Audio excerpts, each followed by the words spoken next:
మమ్మల్ని మిక్కిలిగా ప్రేమిస్తున్న మా ప్రియ పరలోక తండ్రి, దయాళుడు అయిన మా ప్రభువా, మీ ఘనమైన అమూల్యమైన శ్రేష్టమైన నామాన్ని బట్టి కృతజ్ఞతాస్తుతులు చెల్లిస్తున్నాను. మా రక్షకుడు మీ ప్రియకుమారుడైన యేసుక్రీస్తు పరిశుద్ధమైన నామములో ఉదయకాల సమయంలో దేవ పరీక్ష మందిరంలో చేరి దేవా ఈ ప్రత్యేకమైన కూడికలో మేమందరం కలిసి స్థుతించడానికి మీరు మాకు అందరికి అనుగ్రహించిన దేవా మీ కృపను బట్టి కృతజ్ఞతాస్తుతులు చెల్లిస్తున్నాను. దేవా ప్రార్థించి ఆశించి నిరీక్షించిన రీతిగా ఈ దినమున ప్రత్యేకమైనటువంటి కూడిక ఏర్పాటు చేయడానికి మీరు అనుగ్రహించిన సమయం కొరకై, ఏర్పాటు చేయబడిన దాసుని కొరకై కృతజ్ఞతాస్తుతులు చెల్లిస్తున్నాను. దేవా ఇంతవరకు పాటల ద్వారా మీరు మహిమ పొందారు. దేవా నూతనమైన పాట నేర్చుకోవడానికి, లోకంలో సాక్షులుగా జీవించడానికి మరలా మమ్మల్ని పురిగొల్పినందుకై స్తోత్రాలు చెల్లిస్తున్నాను. దేవా ఉదయకాల పరీక్ష నీ వాక్యం కొరకు, నీ స్వరం కొరకు ఏదో చూస్తున్నాను. నీ దాసుని నిలబెట్టుకోనండి. ప్రత్యేకమైన తలంపుల ద్వారా మాతో మాట్లాడండి, మాతో ముచ్చటించండి, మమ్మల్ని సరిచేయండి, మమ్మల్ని చెక్కండి. దేవా వినగల చెవి మా అందరికి దయచేయండి. దేవా హృదయంలో భద్రపరుచుకున్నట్లుగా నీ ఆత్మ సహాయాన్ని కోరుతున్నాను. నీ దాసుడు నీ పక్షముగా నిలబడుతుండగా నీ ఆత్మ చేత బలపరిచి దేవా ఎవరెవరైతే ప్రభువా దేవాని వాక్యం కొరకు ఆశకరి వచ్చారో వారి హృదయంలో నీ వాక్యము చేత నింపి సంతోషపరచమని మా అందరితో మాట్లాడమని మా ప్రభు అయిన యేసుక్రీస్తు అతి పరిశుద్ధమైన నామమున ప్రార్థించి స్తుతించి అడిగి వేడుకుంటున్నాం మా ప్రియ పరలోక తండ్రి. ఆమేన్.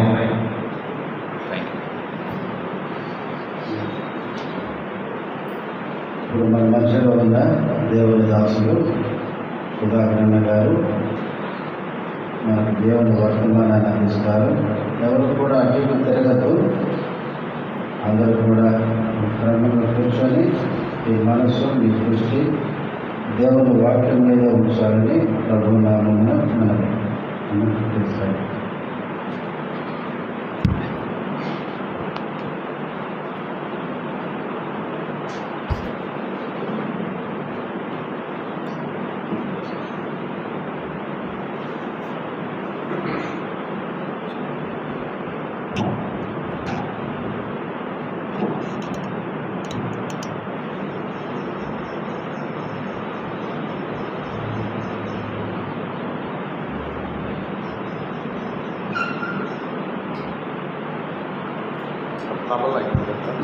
హైట్ లెఫ్ట్ పెద్దది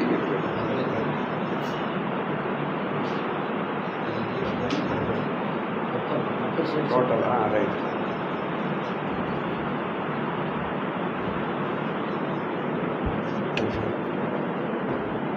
తబలా ప్లే చేయడానికి కాదు, సపోర్ట్ సార్.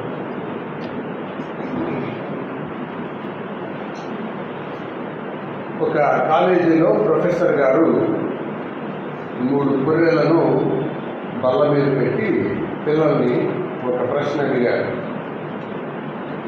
ఈ గొర్రెలు కలిగిన వాళ్ళలో ఎవరు తెలియగలిగిన వాళ్ళు చెప్తారా అని.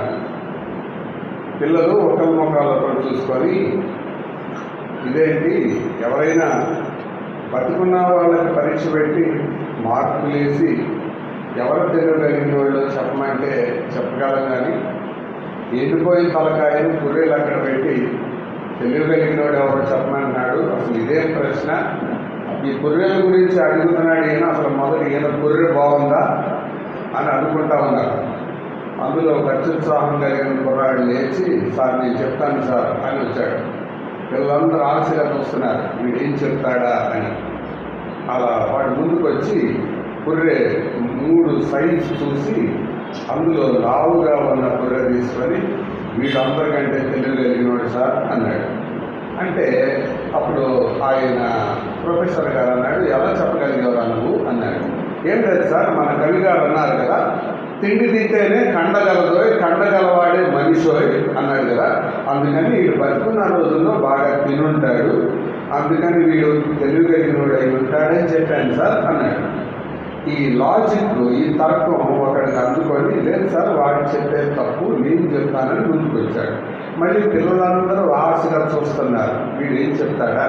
వాడు సన్నగా ఉన్న కూర తీసుకొని, వీడు సార్ అందరికంటే తెలివిగలిగినోడు అన్నాడు. నువ్వు ఎలా చెప్పగలిగావురా అంటే, ఏం లేదు సార్, సహజంగా లావుగా ఉండే వాళ్ళకి తెలివితేటలు తక్కువ ఉంటాయి సార్, బాడీ ఎక్కువ ఉంటే మైండ్ తక్కువ ఉండదు సార్, అందుకని సన్నగా ఉన్నప్పుడే కలిగినోడు తెలివిగలిగినోడు అని చెప్పాను సార్ అన్నాడు. ఈ లోపల ఇంకొకడు తరగతి గదిలో నుంచి బయటికి వెళ్ళి వస్తా ఒక ఇనప తీగ తీసుకొని వచ్చాడు. జాగ్రత్తగా వినండి. మొదటి కూర తీసుకొని, సార్ నేను చెప్పనా అన్నాడు. చెప్పరా అన్నాడు. వాడు మొదటి కూర తీసుకొని చెవిలో కూర్చాడు.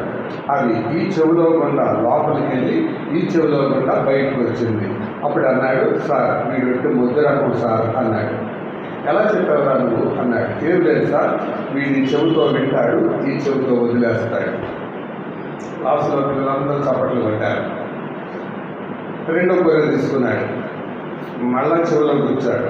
అది చెవిలో గుండా లోపలికి వెళ్ళి నోట్లో గుండా బయటకు వచ్చింది. అప్పుడు అన్నాడు, సార్ వీడు మొదటి కంటే కొంచెం తెలివిగలిగినోడు సార్ అన్నాడు. ఎలా చెప్పావరా అంటే, ఏం లేదు సార్, వీడు ఏదైనా వింటే కనీసం 2 రోజులు 3 రోజుల దాకా గుర్తుంటుంది సార్, అడిగితే నోట్లో నుంచి మాట బయటకు వస్తుంది సార్ అన్నాడు. మళ్ళీ అందరూ చప్పట్లు కొట్టారు. ఇంకెన్ని మిగిలే? ఇంకా మీరు ఎక్కడ ఉన్నారా? ఒకటి. ఆ ఒకటి మిగిలింది. ఆ మిగిలినప్పుడు మళ్ళీ చెవిలో కూర్చాడు. అది చెవిలో గుండా లోపలికి వెళ్ళి కిందకి దిగింది. సార్ వీడు సార్ అందరికంటే కదన్నా అన్నాడు. ఎలా చెప్పావరా అంటే, ఏం లేదు సార్, వీడు ఏదైతే వింటాడో అది మీరు చెప్పండి హృదయంలోనికి దిగుతుంది సార్ అన్నాడు. సరే, ఇదొక కథ ఎందుకు చెబుతారంటే, ఆ కథలోని నీతి ఏంటో తెలుసుకోవడానికి చెబుతారు. ఈ కథలో నీతి ఏంటంటే, మనం చెప్పేది కాదు, ఇంతకీ మనది ఏం కుర్రే అని తెలుసుకోవడమే నీతి. అర్థమైందా? ఇప్పుడు మీరేం కుర్రే చెప్పండి, తర్వాత వాటిని అదే నీతి. ఈ మాట అడిగితే మీరు గ్యారంటీకి ఏం చెప్తారంటే, మాది 3వ కుర్రే సార్ అంటారు. మీ మైండ్ నాకు తెలుసు కదా, ఎక్కడైనా అంతే. మీరేం కుర్రే అంటే 3వ కుర్రే అంటారు. సరే, మీరు 3వ కుర్రే అవునో కాదో చిన్న పరీక్ష పెడతాను. జనవరి నెల 3వ ఆదివారం మీరు విన్న ప్రసంగం చెప్పండి.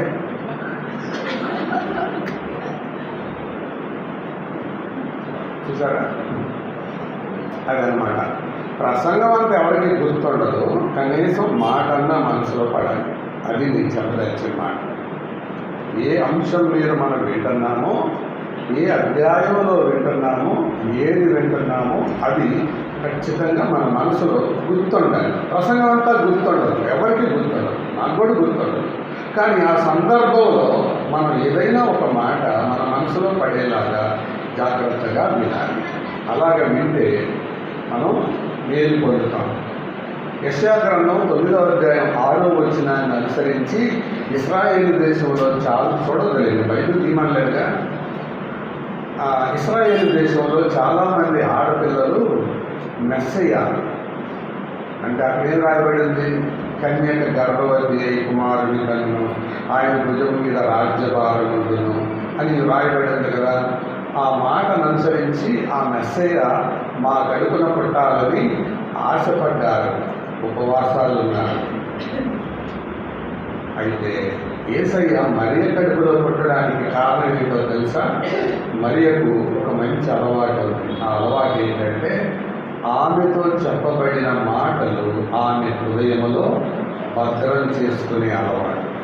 అందుకే యేసయ్య మరియను ఎంచుకున్నాడు. ఆయన ఒక ఇంట్లో ఉన్నప్పుడు కొంతమంది వచ్చి, అయ్యా మీ ఆ తల్లి మీ సహోదరులు వచ్చారు అని అంటే, ఆయన ఏమన్నాడంటే, ఎవరు నా తల్లి, ఎవరు నా సహోదరులు? పరలోకమందున్న నా తండ్రి చిత్తము చొప్పున చేయవాడు వాడే నా తల్లి, నా సహోదరుడు. ఎవరైతే నా మాట విని దాన్ని గైకొంటారో వారే నా తల్లి, నా సహోదరుడు అని అంటాడు. కాబట్టి దేవుని వాక్యాన్ని మనసులో పడేలాగా గుర్తుండేలాగా వినాలి. అప్పుడే మనం దీవెన పొందుతాం. అలా కాకపోతే మనది మహా అయితే రెండో కూరేలాగా ఉంటుంది. మీటింగ్లు అయిపోయిన తర్వాత విజయవాడ నుంచి ఒక బ్రదర్ వచ్చారండి, వాక్యం భలే చెప్పారండి అంటారు. ఏ వాక్యం అండి అంటే సాయంత్రం దాకా గుర్తుంటుంది, రేపు ఆదివారం దాకా గుర్తుంటుంది. అదే రెండో పుర్రె. ఇక ఒకటో పుర్రె అయితే ఏమి లేదు, స్ట్రైట్ లైన్, వింటా ఉంటారు, వెళ్ళిపోతూ ఉంటుంది. ఇది వరకు రోజుల్లో ఊదురు కొట్టాలని ఉండేవి, పొయ్యిలు రగిలించుకోవడానికి. ఇటు గాలి వదిలితే గాలి మొత్తం అవతలకి వెళ్తాయి. అలా కొంతమంది ఊదురు కొట్టడం శ్రోతలు ఉంటారు ఇక్కడ. ఇది వింటా ఉంటారు, ఇటు వెళ్ళిపోతూ ఉంటుంది. ఒక్క మొక్క లోపల నిలిస్తే ఒడ్డు. ఇది మొదటి పుర్రె అన్నమాట. అందుకని మొదటి పుర్రెగా ఉంటే ఉపయోగం లేదు, రెండవ పుర్రెగా ఉన్న ఉపయోగం లేదు, మూడవ పుర్రెగా. అందుకని దేవుని వాక్యాన్ని మనం విన్నప్పుడు మనలో ఒక రెండు పనులు జరగాలి. వాక్యం విన్నప్పుడు మొదటి పని ఏంటంటే దేవుని వాక్యం మనకు జ్ఞాపకం ఉండిపోవాలి, అది మొదటి. రెండవది, వాక్యం విన్న తర్వాత మనలో ఒక జ్ఞాపకార్థమైన మార్పు కలగాలి. ఏంటి చెప్పండి ఆ రెండు పనులు? ఒకటి, వాక్యం మనకి జ్ఞాపకం ఉండిపోవాలి. రెండవది, జ్ఞాపకార్థమైన ఒక మార్పు కలగాలి. అదే కలగకపోతే ఒక మోటు సామెత చెప్పినట్టు ఉండదు. ఆ మోటు సామెత ఏంటో తెలుసా? తిక్కలోడు తిరణాలకు వెళ్తే ఎక్కాదిగా సరిపోయిందంట. తిక్కలోడు అక్కడ ఎక్కడికి వెళ్ళాడు? తిరణాలకు వెళ్ళాడు.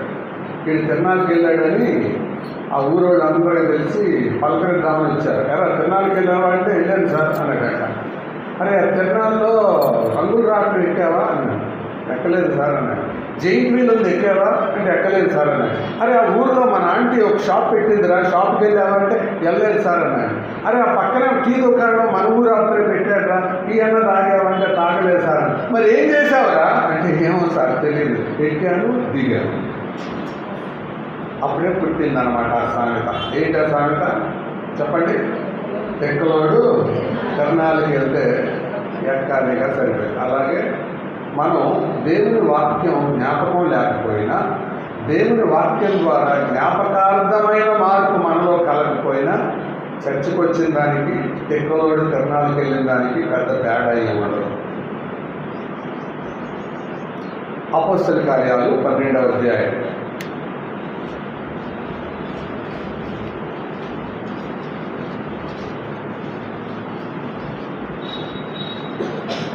1వ వచనం నుండి నేను చదువుతాను. 4 వచనాలు నేను చదువుతాను. 5వ వచనాన్ని అందరం కలిసి చదువుతాం. నేను అందరం కలిసి చదువుదాం అని అనను. 4 వచనాలు నేను చదువుతాను. 5వ వచనం రాగానే మీరే నాతో కలిపేయాలి అంతే. ఓకే? దాదాపు అదే కాలమందు రాజైన హేరోదు సంఘపు వారిలో కొందరిని బాధ పెట్టుటకు బలాత్కారముగా పట్టుకొని యోహాను సహోదరుడైన యాకోబును ఖడ్గముతో చంపించెను. ఇది యూదులకు ఇష్టమైన కార్యమని తెలుసుకొని పేతురును కూడా పట్టుకొనెను. ఆ దినములు పులియని రొట్టెల పండుగ దినములు. అతనిని పట్టుకొని చెరసాలలో వేయించి పస్కా పండుగైన పిమ్మట ప్రజల యొద్దకు అతని దేవలనని ఉద్దేశించి అతనికి కావలి ఉండుటకు 4 చతుష్టయముల సైనికులకు అతనిని అప్పగించెను. పేతురు చెరసాలలో ఉంచబడెను. సంఘమైతే అతని కొరకు అత్యాసక్తితో దేవునికి ప్రార్థన చేయించుండెను. చిన్న ప్రార్థన చేసి వాక్యాన్ని విందాము. పరిశుద్ధుడైన తండ్రి, నమ్మదగిన దేవ, మీ వందనాలు. రామగుండంలో, గోదావరి ఎన్నిలో, ఈ పరిసర ప్రాంతాలన్నిటిలో మీరు ఏర్పాటు చేసుకున్న మీ పిల్లల సమూహాలను బట్టి, సంఘములను బట్టి, సంఘములలో బాధ్యత కలిగి పరిచర్య చేస్తున్న మీ సేవకులందరినీ బట్టి స్తోత్రములు. మరి కొద్ది కాలం క్రితం ఈ స్థలానికి రావాలని మీ దాసుడు క్రిస్ దాస్ కోరగా ఈరోజు రావడానికి అనుకూలత ఇచ్చారు. వారితో పాటు మరికొద్దిమంది సేవకులు, సంఘస్థులు కూడా ఆయా స్థలాల నుండి ఆశతో చేరి వచ్చారు. మీ సన్నిధి మాతో ఉంచండి. ఇప్పటి వరకు మేము మీ నామ సంకీర్తన చేశాం, అర్థవంతమైన ఒక పాట నేర్చుకున్నాం, మరలా మీ మాటలు చదువుకున్నాం. మా వినికిడిలో దీవించమని, సహాయం చేయమని యేసు ప్రభు దివ్య నామమున వినయంతో వేడుకుంటున్నాం తండ్రి. ఆమేన్.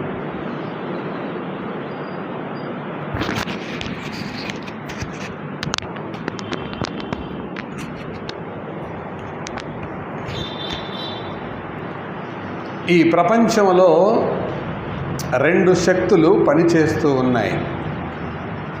ఒకటి దైవిక శక్తి, రెండవది దయ్యపు శక్తి. ఎన్ని? రెండు. దైవిక శక్తి, దయ్యపు శక్తి. Divine power and demonic power. ఈ రెండు శక్తులు తప్పకుండా పనిచేస్తూ ఉంటాయి కూడా. అయితే ఈ రెండు శక్తులు పనిచేయాలంటే ఆ శక్తులకు వ్యక్తులు అవసరం, రెండు వ్యవస్థలు అవసరం. అవి లేకుండా ఈ శక్తులు పని చేయవు. ఏమి కావాలి? వ్యక్తులు కావాలి, వ్యవస్థలు కావాలి. దేవునికి వ్యక్తులు కావాలి, సాతానికి వ్యక్తులు కావాలి. దేవునికి వ్యవస్థలు కావాలి, సాతానికి వ్యవస్థలు కావాలి. వ్యక్తులు లేకుండా సాతానుడు పనిచేయలేడు. వ్యవస్థలు లేకుండా సాతానుడు పనిచేయలేడు. వ్యక్తులు లేకుండా దేవుడు పని చేయడు. పని చేయలేడు అంటలేదు, పని చేస్తాడు కానీ చెయ్యడు. వ్యవస్థలు లేకుండా దేవుడు పని చేయడు. ఎందుకంటే వాటి ద్వారా పని చేయాలనేది దేవుని ఉద్దేశం. దేవుడు సార్వభౌముడు, ఎలాగైనా చేయగలుగుతాడు. అయితే దేవుడికి కూడా మీరే కావాలి, వ్యక్తులు కావాలి, వ్యవస్థలు కావాలి. ఈ అధ్యాయములో 12వ అధ్యాయములో ఈ అధ్యాయం గురించి చెప్పక మునుపు అపోస్తల కార్యముల గ్రంథాన్ని స్థూలంగా 2 భాగాలుగా విభజించుకుంటే మొదటి 12 అధ్యాయాలు ఒక భాగం, 13 నుండి 28 అధ్యాయాలు ఒక భాగం. మొదటి 12 అధ్యాయాలలో ప్రధానమైన వ్యక్తి పేతురు. 13 నుండి 28 అధ్యాయాలలో ప్రధానమైన వ్యక్తి పౌలు. నేను మ్యాక్రో లెవెల్లో డివైడ్ చేశాను, మైక్రో లెవెల్ కాదు, ఇంకా చిన్నగా మనం డివైడ్ చేసుకోవచ్చు. 2 ప్రధానమైన భాగాలుగా చెబితే మొదటి 12 అధ్యాయాల్లో పేతురు కనబడతాడు, 13 నుంచి 28 అధ్యాయాల్లో పౌలు కనపడతాడు. ఇప్పుడు మనం చదువుకున్న లేఖన భాగం అపోస్తల కార్యాలు 12. వీరిద్దరికీ ఎప్పుడూ పోరాటం జరుగుతూనే ఉంటుంది, దేవునికి దయ్యానికి. ఇది ఆది కాలము నుండి, ఆది కాండము నుండి జరుగుతూనే ఉంటుంది. ఎప్పటి నుంచి? ఆది కాలం నుంచి, ఆది కాండం నుంచి. ఆది కాండానికి ముందు ఉన్నది ఆది కాలం అన్నమాట. అంతకుముందు నుంచి ఉంటుంది పోరాటం వీళ్ళకి. అయితే సాతానుడు ఎవరెవరిని వాడుకుంటాడు, దేవుడు ఎవరెవరిని వాడుకుంటాడు, అది నేను ఈరోజు మీ ముందు పెట్టాలని కోరుతున్నాను. దేవుని చేతికి దేవునికి కావలసిన వారు, దేవునికి కావలసినవి ఈ అధ్యాయం ఆధారంగా 3 చెబుతాను. సాతానుకు కావలసినవి ఈ అధ్యాయం ఆధారంగా 3 చెప్తాను. ఇటు 3 అటు 3 చెప్తాను. ఈ 3 విని మీ 3 పాడవకుండా చూసుకోండి.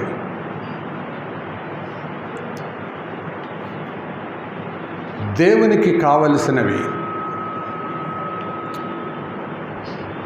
మొట్టమొదటిగా ఈ అధ్యాయంలో శిష్యుని యొక్క విశ్వాసపు శక్తి, 2 సంఘము యొక్క ప్రార్థనా శక్తి, 3 వాక్యం యొక్క వ్యాపక శక్తి.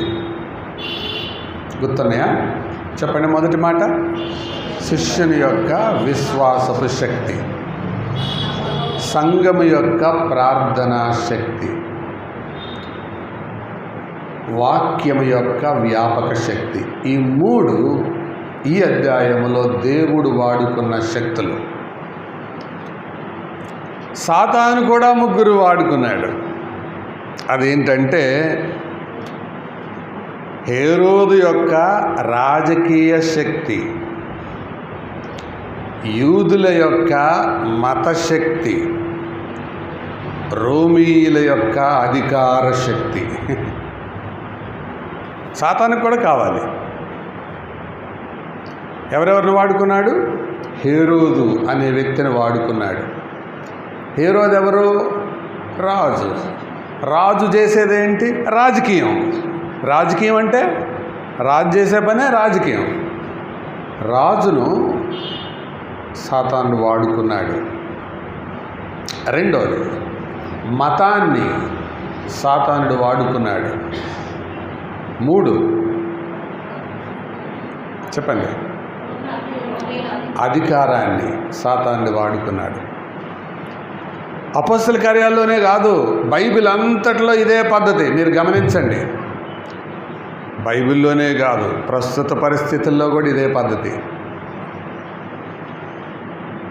దేవుడు వాడుకోవాలనుకున్నవి ఈ 3, సాతానుడు వాడుకోవాలనేవి ఈ 3. సాతానుడు పనిచేయాలంటే ఇవే కావాలి, వ్యక్తులు కావాలి వాడికి. ఆ వ్యక్తులు ఎవరు? రాజకీయంతో ముడిపడిన వాళ్ళు. వాడు పనిచేయాలంటే వాడికి వ్యవస్థలు కావాలి. ఏం వ్యవస్థలు కావాలి? మతంలో కూరుకుపోయిన వాళ్ళు. అది అమలు కావాలంటే అధికారాన్ని చేజిక్కించుకొని అధికారం కొరకు ప్రాకులాడే వాళ్ళు కావాలి. ఎప్పుడూ ఇదే నియమం. ప్రస్తుత పరిస్థితుల్లో కూడా ఇటువంటివి మనం చూస్తూనే ఉన్నాం. ఈ రెండిటికి మధ్య పోరాటం జరుగుతూనే ఉంటుంది. ఇదివరకు జరిగింది, ఇప్పుడు జరుగుతుంది, ఇక ముందు కూడా జరగబోతుంది. కానీ ఒకటి మాత్రం వాస్తవం, అంతిమ విజయం ఆయనదే. ఎవరిది? ప్రభువుది. అందుకే ఆయన భూలోకంలో ఉన్నప్పుడే అన్నాడు, పరలోకమందును భూమి మీదను నాకు సర్వాధికారం అనుగ్రహింపబడి ఉన్నది. సగం అధికారం కాదు, సర్వాధికారం. మనుషులకు ఉండేది 5 సంవత్సరాల అధికారం లేదా సగం అధికారం, కానీ దేవునికి ఉండేది సర్వాధికారం. అయితే ఈ అధ్యాయంలో దేవుడు వాడుకున్న 3 శక్తుల గురించి నేను ఈ మధ్యాహ్నం మీతో చెప్తాను. గుర్తున్నాయా? ఏంటి ఆ 3 శక్తులు? చూడకుండా చెప్పండి. 1 శిష్యుని యొక్క విశ్వాసపు శక్తి, సంఘము యొక్క ప్రార్థనా శక్తి, వాక్యము యొక్క వ్యాపక శక్తి. ఈ 3 దేవుడు ఎలా వాడుకున్నాడో మనం చూడబోతున్నాం. శిష్యుని యొక్క విశ్వాసపు శక్తి. ఈ అధ్యాయంలో శిష్యుడు ఎవరు అంటే పేతురు. చదువుదాం రండి. మొదటి అధ్యాయం 12వ అధ్యాయం 3వ వచనం. ఇది యూదులకు ఇష్టమైన కార్యమని తెలుసుకొని పేతురుని కూడా పట్టుకొనెను. ఆ దినములు పులియని రొట్టెల పండుగ దినములు. ఎవరిని పట్టుకున్నాడు? పేతురుని పట్టుకున్నాడు. అంటే పేతురుని దేని కొరకు పట్టుకున్నాడు? చంపేయడానికి పట్టుకున్నాడు.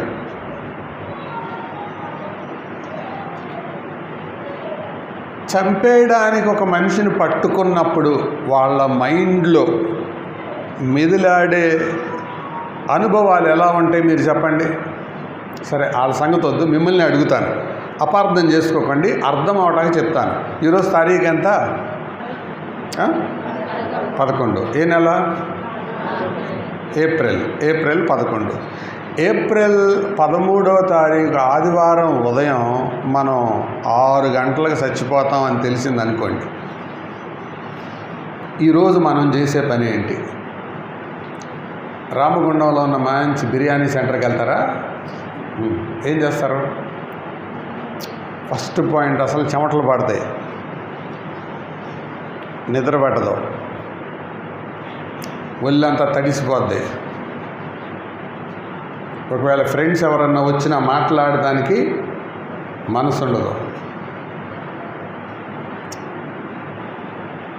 నంబైపోతారు, అంటే మౌనం అయిపోతారు, నిశ్చేష్టులైపోతారు, ఏమీ చూడలేరు, ఏమీ వాళ్ళ కళ్ళ ముందు కనపడదు.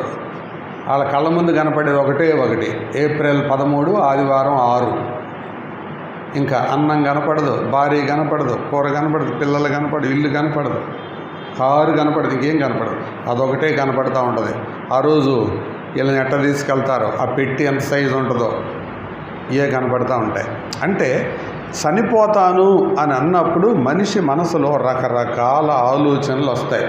కానీ ఇక్కడ శిష్యుడు పేతురు ఏం చేస్తున్నాడు? నిద్రపోతున్నాడు.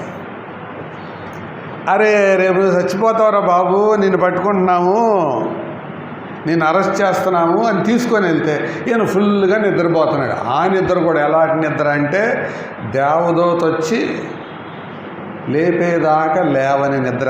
బహుశా ఈయన కూడా మంట అయిపోయి అనుకుంటా, నిద్రపోవటంలో ఆరిదేరిపోయాడు. ఎందుకంటే దీనికి ముందు కూడా ఇంకో పస్కా పండుగ జరిగింది, అప్పుడు యేసు ప్రభు ఉన్నాడు.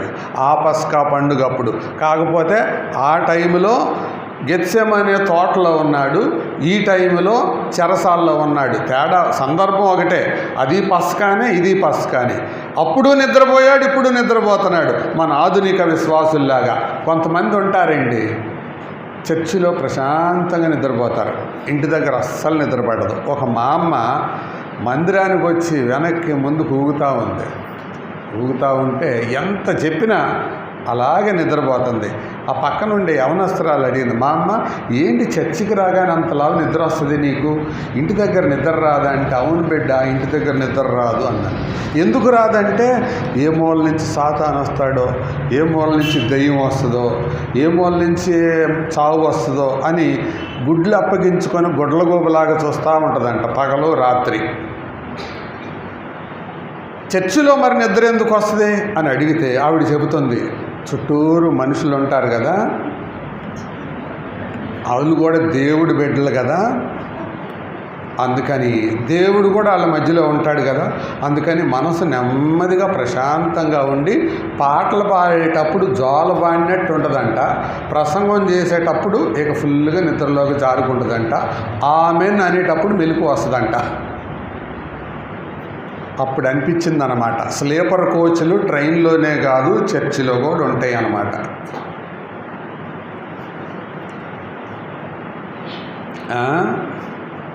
కొంతమందికి నిద్రపోవడం అది ఒక వరం. ఎంత బాగా నిద్రపోతారో. ఇక్కడ ఉన్నారా లేరా మరి నాకు కనబట్ల. సరే, అయితే పేతురు అంతకుముందు పస్కా పండుగకు పోయిన నిద్రకి ఇప్పుడు పస్కా పండుగకు పోయిన నిద్రకి తేడా చెప్తాను. అప్పుడు పోయిన నిద్ర అది అవిధేయత నిద్ర, ఇప్పుడు పోయిన నిద్ర ఇది విధేయత నిద్ర.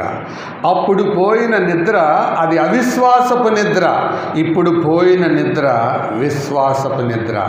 అప్పుడు అవిధేయత నిద్ర అని ఎందుకన్నానంటే యేసు ప్రభు చెప్పాడు, మీరు శోధనలో ప్రవేశింపకుండానట్లు మెలకువగా ఉండి ప్రార్థన చేయుడి అన్నాడు. అలాగే ప్రభువా అన్నారు.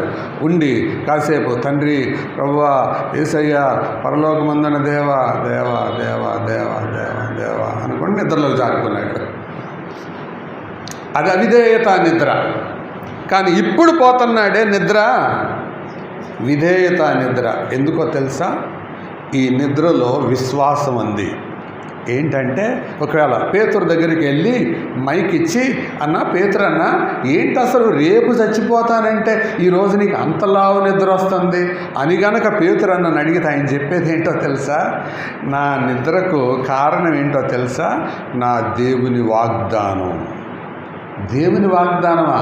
అదేంటన్నా పేతురు అన్న, దేవుని వాగ్దానమా? మాకు అర్థమయ్యేలాగా చెప్పు అంటే, ఓ పిచ్చి మొకాలారా, యోహాను సువార్త 21వ అధ్యాయానికి రండి అంటాడు. రండి మనం కూడా వెళ్దాం.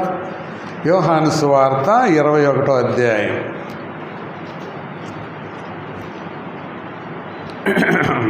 యోహాను సువార్త 21వ అధ్యాయం 18వ వచనం. యేసు, నా గొర్రెలను మేపము, నీవు యవనుడవై ఉండినప్పుడు నీ అంతటా నీవే నడుము కట్టుకొని నీకిష్టమైన చోటికి వెళ్ళుచుంటివి.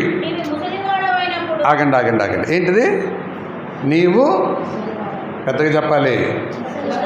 నీవు ముసలివాడు పట్టుకున్నాడు ఆ మాటని. అంటే పేతురు ఏమనుకున్నాడు? యేసు ప్రభు చెప్పింది ఆ మాట. ఎందుకంటే యేసు ప్రభు మాటని ఆషామాషిగా తీసుకోకూడదని పేతురుకు తెలుసు. ఎందుకంటే నేనా, వీళ్ళందరూ పారిపోయినా నేను పారిపోను అన్నాడు. ఆపోయా అన్నాడు. అది కాదు ప్రభువా, అసలు వీళ్ళందరూ నిన్ను ఎరగనన్నా నేను ఎరగనన్నా అన్నాడు. అరవబాకో. తెల్లవారి కోడి 2 సార్లు కూయక మునుపు నువ్వు 3 సార్లు అబద్ధం ఆడతావు అన్నాడు. కోడి ఎన్నిసార్లు కూసింది? 2. పేతురు అబద్ధం ఆడింది ఎన్నిసార్లు? 3 సార్లు. నువ్వు అబద్ధం ఆడతావు అన్నాడు. లేదు ప్రభువా, నేను అట్లాంటి కాదు అన్నాడు. ఏం జరిగింది?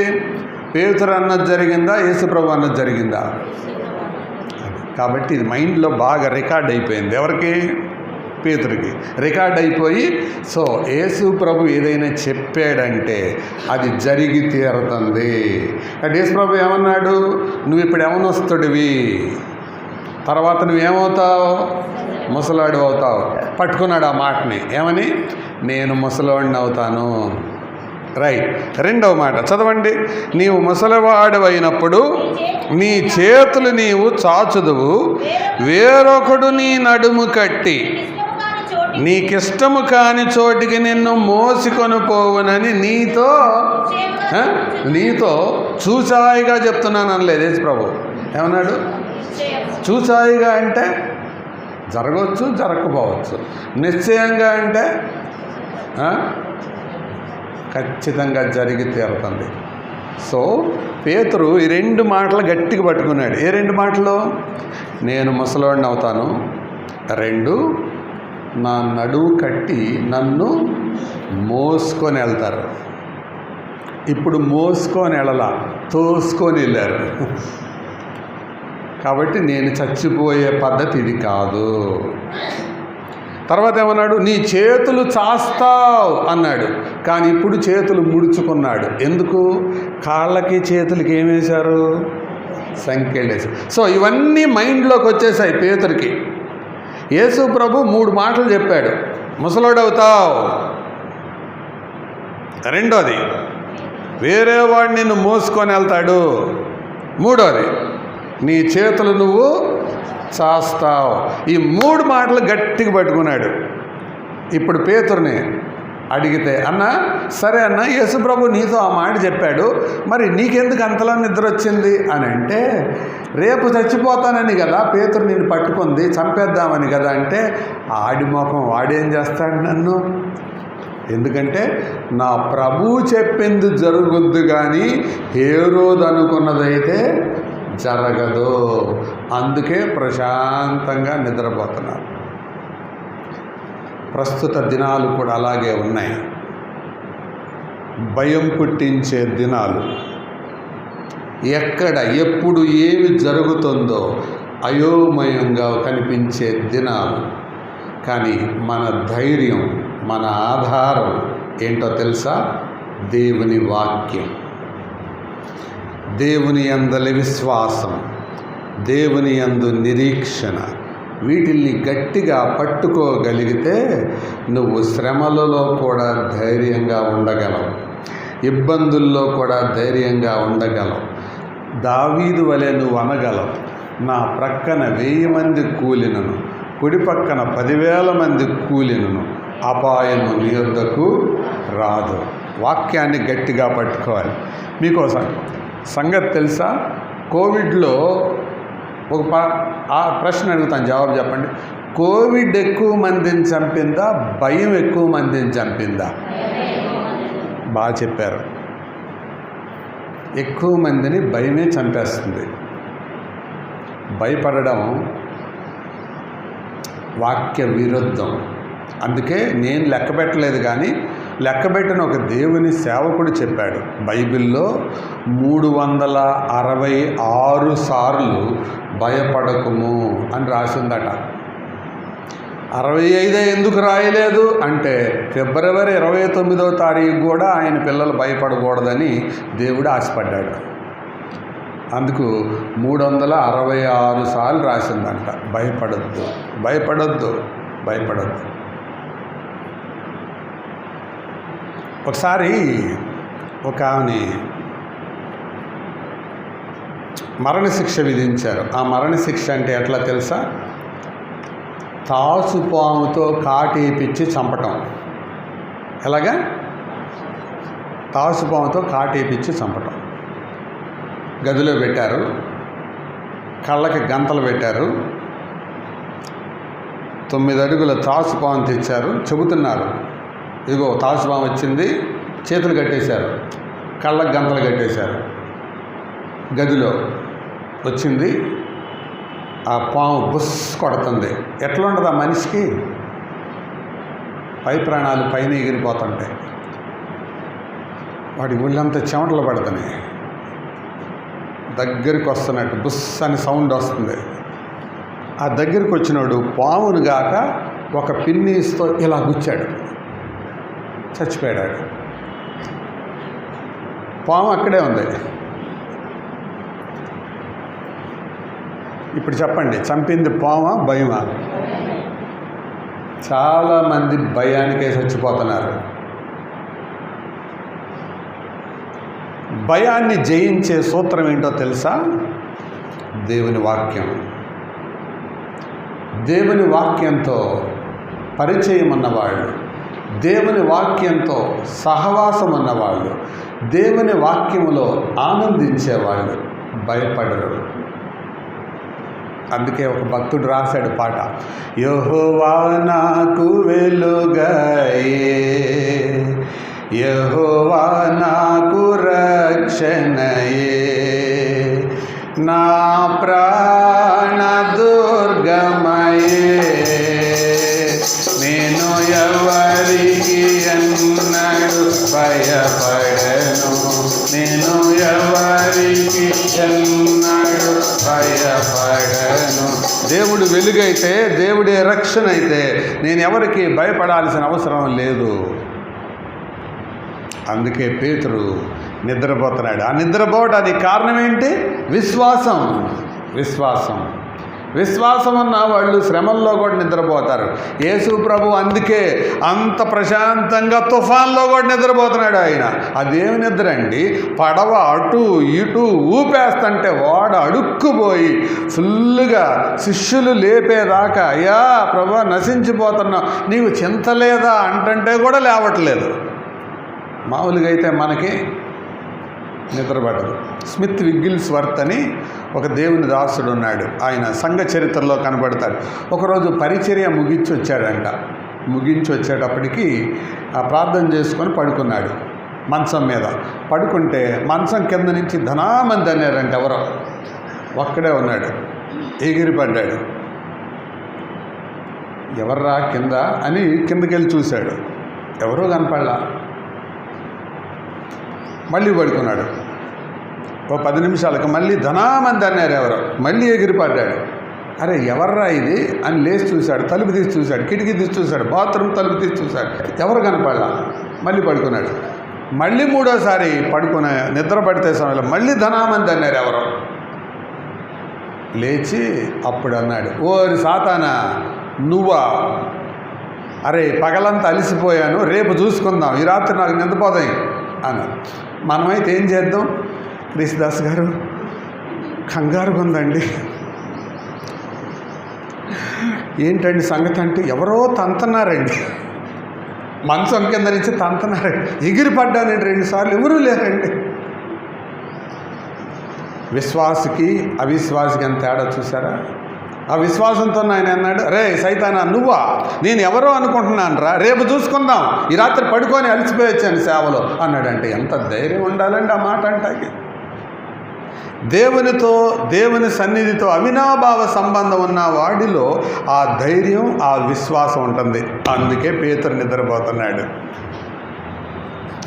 శిష్యుని యొక్క విశ్వాసపు శక్తి. మన విశ్వాసం అలా లేకపోవటానికి 3 కారణాలు చెప్తాను రండి. చూడండి, వాక్యం తీయండి. మత్తయి సువార్త 6వ అధ్యాయం 30వ వచనం. త్వరగా తీయాలి. మత్తయి 6:30 దొరికిందా? పాత నిబంధనలో ఉండదా? నేడుండి రేపు పొయ్యిలో వేయబడు అడవి గడ్డిని అలంకరించినలా. ఏ విశ్వాసులారా? అల్ప విశ్వాసులారా కదా. కాబట్టి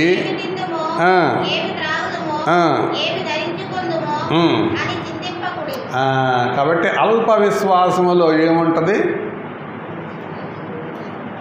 ఇప్పుడే చదివాము నేను. దాన్నే కాంప్రిహెన్షన్ ఎబిలిటీ అంటారు. ఏంటది? ఏముంటుంది? చింతపండు కాదు, చింత. అల్ప విశ్వాసం అంటే అర్థం ఏంటో తెలుసా? చింతతో కూడినది. ఏంటోనండి, ప్రభు నమ్ముకున్నాక అన్ని శోధనలు నాకే వస్తున్నాయండి. ఈరోజు మాత్రం తింటాకుంది, రేపటికి ఉంటుందో లేదో నాకు తెలియదండి. ఇలాగ చింతిస్తూ ఉంటే విశ్వాసివే, కానీ ఏ విశ్వాసి వాళ్ళు? అల్ప విశ్వాసి. ఏవీస్ అన్నమాట. ఏవీస్ అంటే ఆడియో విజువల్ అనుకోవాకండి, అల్ప విశ్వాసులని అర్థం. వీళ్ళు ఎప్పుడు చింతిస్తూ ఉంటారు. మమ్మల్ని ఎవరు పట్టించుకుంటారండి, మేమంటే ఎవరికి లెక్క ఉందండి సంఘంలో, ఇలాగ గొనుగుతూ సనుగుతూ ఉంటారు. అల్ప విశ్వాసులు. సనగటం, గొనగటం, చింతించటం వీళ్ళ పని. ఇంకోటి చెప్తాను రండి. అదే మత్తయి సువార్త 8వ అధ్యాయం 26వ వచనం. మత్తయి 8:26. అందుకైన ఎందుకు భయపడుచున్నారు? అల్ప విశ్వాసం అంటే ఇంకొక అర్థం చెప్తున్నాడు ఆయన. దేంతో కూడింది? భయముతో కూడింది. కాబట్టి అల్ప విశ్వాసములో 2 కోణాలు. ఎవరినంటారు అల్ప విశ్వాసులని? చింతపండు తినేవాళ్ళ, చింతించే వాళ్ళని. రెండోది భయపడే వాళ్ళని. ఇప్పుడు చెప్పండి, మనలో అల్ప విశ్వాసం ఉందా? ఇందాక చెప్పారు, ఇప్పుడు మాట్లాడలే, చూసారా? ఉందా? అల్ప విశ్వాసంగా మనం ఉంటే ధైర్యంగా ఉండగలమా? ఉండలేము. అందుకే నేర్చుకుందాం. దేవుడు మనల్ని వాడుకోవాలంటే అల్ప విశ్వాసం పనికిరాదు. యోహాను మొదటి పత్రిక 5వ అధ్యాయం ఏమన్నాడు తెలుసా? లోకమును జయించిన విజయము మీ విశ్వాసమే. అంత గొప్ప విశ్వాసాన్ని మన చేతిలో దేవుడు పెడితే మనం ఏం చేస్తున్నాం? ఆ విశ్వాసాన్ని అల్ప విశ్వాసంగా మార్చేసుకుంటున్నాం. ఎలాగా? చింతించి భయపడి. అలాంటి వాళ్ళు దేవుడు వాడుకోవడానికి పనికిరారు. పేతుర్ని దేవుడు వాడుకోగలగడానికి కారణం ఏంటి చెప్పండి? అతని యొక్క విశ్వాసపు శక్తి. మరొక విశ్వాసం చెబుతాను రండి. రోమాపత్రిక 4వ అధ్యాయం 19వ వచనం. రోమాపత్రిక 4:19. మరియు అతడు విశ్వాసమునందు బలహీనుడు కాక. ఇదే విశ్వాసం, బలహీనమైన విశ్వాసం. రమారమి గలవాడై ఉండి శారా గర్భములో మృగతుల్యమైనట్టును ఆలోచించెను గాని అవిశ్వాసము వలన దేవుని వాగ్దానమును గూర్చి సందేహింపక ఏం చేయలేదు, సందేహింపలేదు. అంటే సందేహించే విశ్వాసం బలహీనమైన విశ్వాసం. చెప్పండి ఏంటది? సందేహించే విశ్వాసం. వాక్యం మీద, దేవుని వాగ్దానాల మీద అనుమానం నీకు కలుగుతుంది అంటే నీ విశ్వాసం బలహీనమైనది. ఒకడంట అడవికి వెళ్ళాడట. ఎక్కడికి వెళ్ళాడు చెప్పండి? మీరు మాట్లాడినప్పుడు చెప్పలేదనుకోండి, మీరు మూడు బాగాలేదని అర్థం. అందుకని నేను మూడు అవ్వకముందే ముగిచ్చేస్తాను, ప్రసంగం ఆపేస్తాను. కొద్దిగా మీరు మాట్లాడుతూ ఉండాలి. చెప్పండి. అక్కడికి వెళ్ళాడు, అడవికి వెళ్ళాడు. అడవికి వెళ్ళి చాలాసేపు కట్టెలు కొట్టుకొని దిగి వస్తూ ఉన్నాడు. చీకటి పడిపోయింది. ఆకాశం అంతా గాలి వాన కమ్మేసింది. గబా దిగుదామని తొందరలో తడిసిపోతానని దిగుతూ ఉంటే కాలు జారిపోయింది. జర్రం జారిపోయాడు ఆ కొండ మీద నుంచి. జారి ఏది అందితే అది పట్టుకున్నాడు. అది తెగిపోతుంది, ఊడిపోతుంది. చివరికి ఒక చెట్టు కొమ్మ పట్టుకున్నాడు, గట్టిగా పట్టుకున్నాడు. ఆ జారుతూ ప్రార్థన చేసుకున్నాడు. ప్రభువా, నేను ప్రార్థన చేసుకొని ఇక్కడికి వచ్చాను కదా, ఏంటి నాకు ఈ పరిస్థితి దాపురించింది?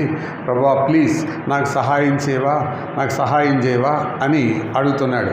ఆ కొమ్మను పట్టుకొని అలాగే ఉన్నాడు. రాత్రంతా ఏలాడుతున్నాడు. కొమ్మను పట్టుకొని అలాగే ఉండడం తేలిక కష్టమా? ఎందుకు పట్టుకున్నాడంటే వదిలితే కింద పడతాడు. రాత్రి అయిపోయింది, తెల్లవారైపోయింది. ప్రభువా సహాయం చేయను ఆయన అని అంట. ఒక స్వరం వినపడింది అక్కడ. ఏమనంటే వదిలే దాన్ని అని.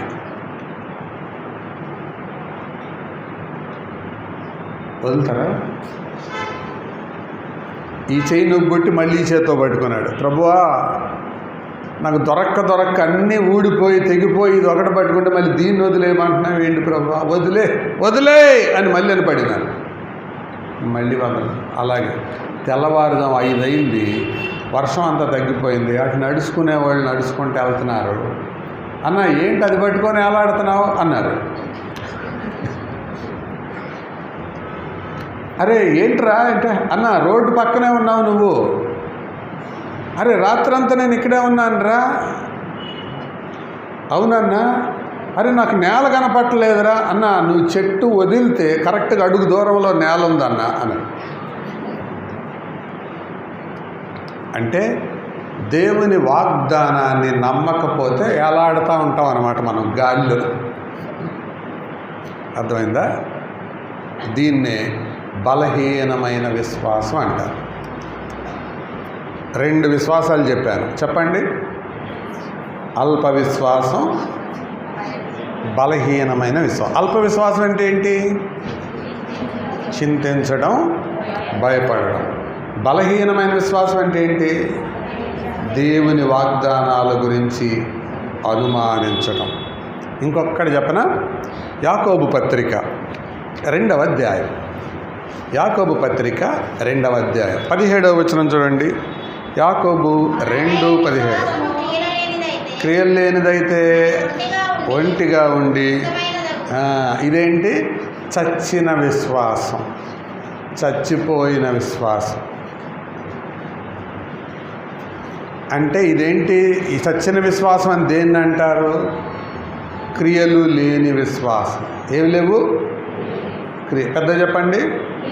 విశ్వాసం నోటితో చెప్పుకుంటారు కానీ క్రియలు కనపడవు. ఇది చచ్చిన విశ్వాసం. ఎన్ని చెప్పాను?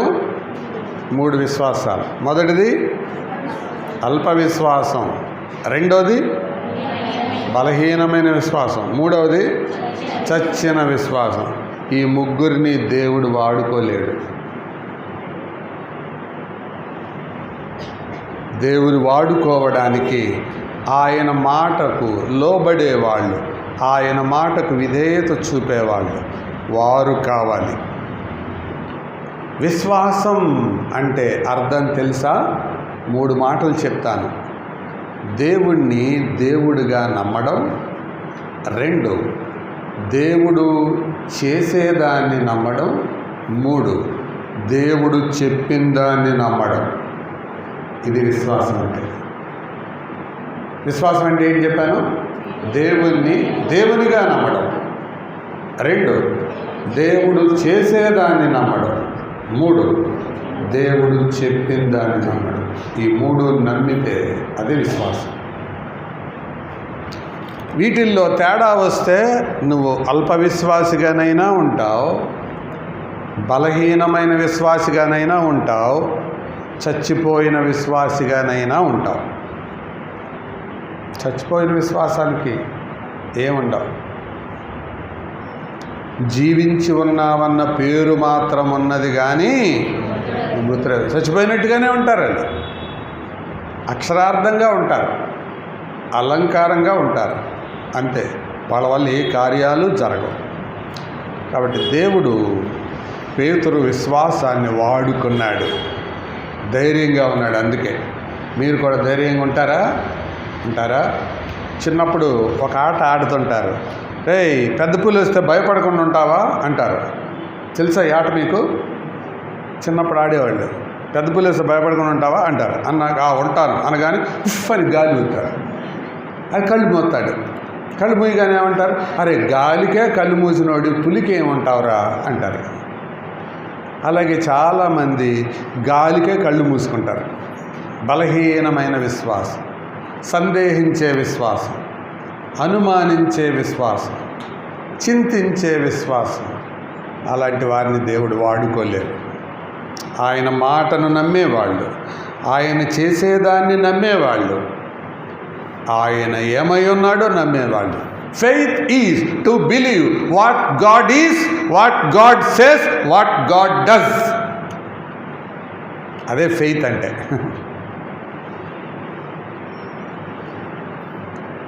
శిష్యుని యొక్క విశ్వాసపు శక్తి, ఇది మొదటిది.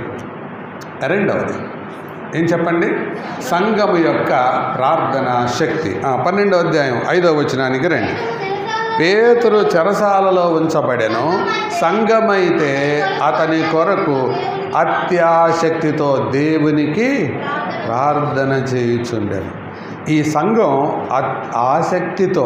అత్యాశక్తితో ప్రార్థన చేస్తుంది, కానీ ఆ ప్రార్థనలో విశ్వాసం లేదు. కానీ ఆసక్తి అయితే ఉంది. విశ్వాసం లేదని ఎలా చెప్పగలం మనం? విశ్వాసం లేదని ఎలా చెప్పగలం? సంఘం అందరూ ప్రార్థన చేస్తున్నారు. ప్రార్థన చేస్తుంటే బయట తలుపు కొట్టి సౌండ్ అవుతుంది. పిల్లలు ప్రార్థనా కూటంలో ఉంటే ఎంత మంచిదో తెలుసా? అక్కడ రోదే అని ఒక చిన్నది ఉంది. ఎవరు తలుపు కొడుతున్నారని అక్కడికి వెళ్ళింది. వెళ్తే లోపల అవతల పేతురు ఎవరు అంది. అంటే ఆ రోజుల్లో సీక్రెట్గా కలుసుకునేవాళ్ళు. భయం ప్రభుత్వాలంటే, అరెస్ట్ చేస్తారేమోనని. ఎందుకంటే అప్పుడు రోమా ప్రభుత్వాధికారులు ఏ స్థలంలో అయితే మీటింగ్ జరుగుతుందో అక్కడ ఒక చేప బొమ్మ వేసేవాళ్ళు. ఎందుకంటే యేసుప్రభు శిష్యులు ఎక్కువ మంది జాలర్లు కదా, అందుకని ఆ ఇంటి మీద చేప బొమ్మ వేసేవాళ్ళు. చేప బొమ్మ ఏ ఇంటి మీద అయితే ఉందో ఆ ఇంట్లో ప్రార్థన జరుగుతుందని అర్థం. వాళ్ళ మీద స్పెషల్ నిఘా ఉండేది. ఎప్పుడు ఇంట్లోకి ఎవరు వస్తున్నారు, ఎవరు వెళ్తున్నారు అని కనిపెడతా ఉంటారనమాట. కాబట్టి తలుపు కొడతంటే ఈవిడ అనుకుంది ఎవరో అని అనుకుంది. అవతల అమ్మ ఎవరు లోపల? తాత నేను అంది. నేనమ్మా పేతుర్ని అన్నాడు. ఇక ఆవిడికి సంతోషానికి అద్దులేక గబగబా ప్రార్థన చేసుకునే అంకుల్ దగ్గరికి వెళ్ళి, అంకుల్ ప్రార్థన చేయటం ఆపండి అంకుల్, తలుపు తీయండి అంకుల్, పేతురు తాత వచ్చాడు అంటుంది. అంటే వాళ్ళు అంటున్నారు, పిచ్చిమోహమా, నిద్రలో నడిచే అలవాటు ఏమన్నా ఉందా నీకు? మధ్యలో నిద్ర డిస్టర్బ్ అయ్యి వచ్చావు ఇక్కడికి, వెళ్ళి పడుకోపో అన్నారు. కాదు అంకుల్, ప్లీజ్ నా మాట వినండి అంకుల్ అని అంటే ఆ అంకుల్ వెంటలా కళ్ళు మూసుకొని, ప్రభువా పేతురు నాయన, ఇప్పటికే యాకోబు చచ్చిపోయాడు ప్రభువా, మళ్ళీ పేతురు చచ్చిపోతే మేమేమవ్వాలి ప్రభువా అన్నారు. అంకుల్ ఆపండి అంకుల్, ప్రార్థన ఆపండి, పేతురు తాత బయట ఉన్నాడు అంకుల్ అంటే, పాప నీకని మెంటలు వచ్చిందా? ఎర్రగడ్డ ఆసుపత్రి నుంచి ఎవరన్నా మోసుకొచ్చారు ఇక్కడికి? పేతురు చెరసాల్లో ఉన్నాడు, ఎట్టొస్తాడు ఇక్కడికి? ప్రభువా పేతురు ప్రభువా అంటున్నాడు. సరే ఈ అంకుల్ ఏంటలేదని ఆంటీ దగ్గరికి వెళ్ళి ఆంటీ ఆంటీ ప్రార్థన ఆపండి ఆంటీ, ఆ పేతురు తాత వచ్చాడు తలుపు తీయండి ఆంటీ అంటుంది. ఆంటీ అంటుంది, పాప మీ అమ్మకి చెప్పొచ్చావా, మధ్యలో లేచి వచ్చావా? ఇది అక్కడ జరిగిన సీన్. అత్యాసక్తితో ప్రార్థన చేస్తున్నారు కానీ వాళ్ళ ప్రార్థనలో ఏమీ లేదు. అందుకే ఏడబ్ల్యూ టోజర్ అనే దైవ సేవకుడు ఒక అద్భుతమైన మాట అన్నాడు. ఏమన్నాడో తెలుసా? నేతి బీరకాయలో నెయ్యి ఎంత ఉంటుందో, పెరుగు తోటకూరలో పెరుగు ఎంత ఉంటుందో, విశ్వాసుల్లో విశ్వాసం అంత ఉందంట. ఏంటి చెప్పండి సార్. నేతి బీరకాయలో నెయ్యి ఎంత ఉంటుందో, పెరుగు తోటకూరలో పెరుగు ఎంత ఉంటుందో. నేతి బీరకాయలో నెయ్యి ఎంత ఉంటుంది? ఓ 10 కేజీలు వేస్తే కనీసం ఒక స్పూన్ అన్న వస్తుందా? రాదు.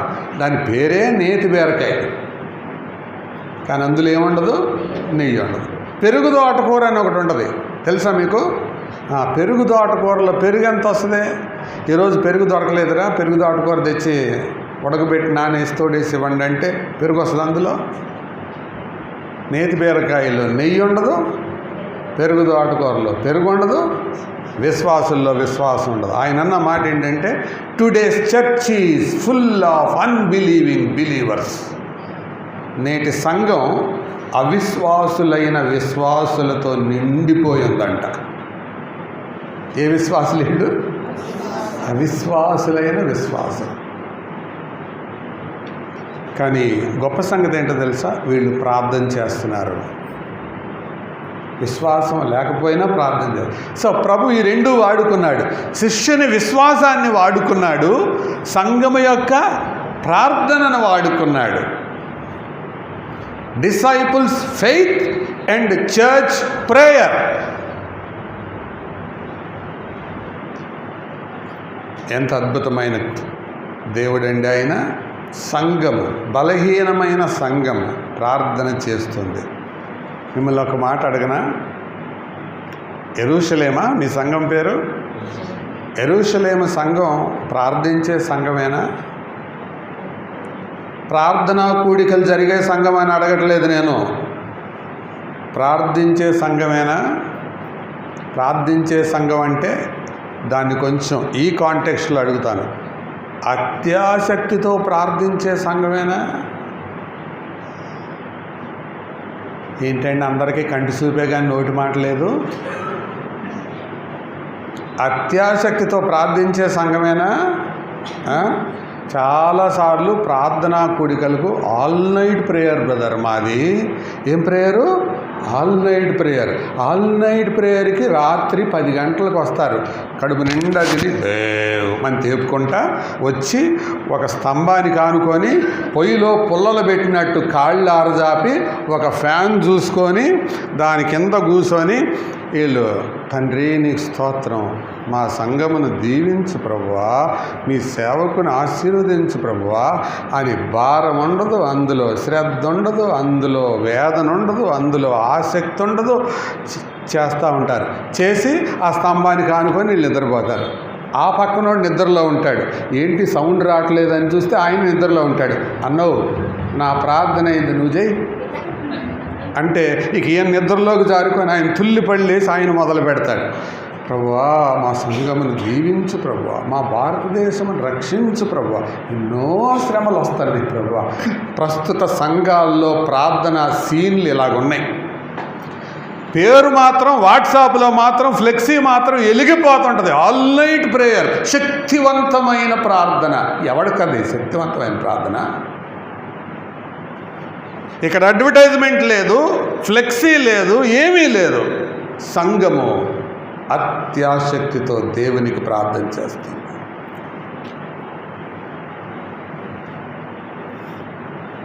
ఇట్లాంటి సంఘమేనా మీ సంఘం?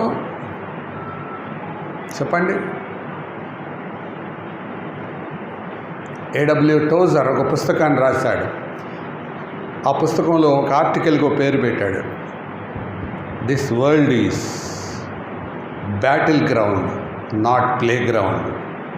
ఈ లోకంలో సంఘం ఉన్నది ఆట స్థలంలో కాదు, పోరాట స్థలంలో.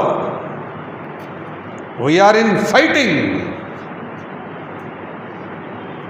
అందుకే ఎఫెసీ పత్రిక 6వ అధ్యాయంలో అన్నాడు, మీరు పోరాడినది శరీరులతో కాదు, అధికారులతోనూ, అంధకారమన్ లోకనాథులతో, ఆకాశమండలమంతున్న దురాత్మల సమూహం పోరాడుతున్నారు. ప్రార్థనలు అలాంటి పోరాటం ఉందా? పోరాటం ఉందా? పోరాటం ఉండదు, ఆరాటం ఎక్కువ ఉంటుంది. ఆరాటం అంటే ఏంటో తెలుసా?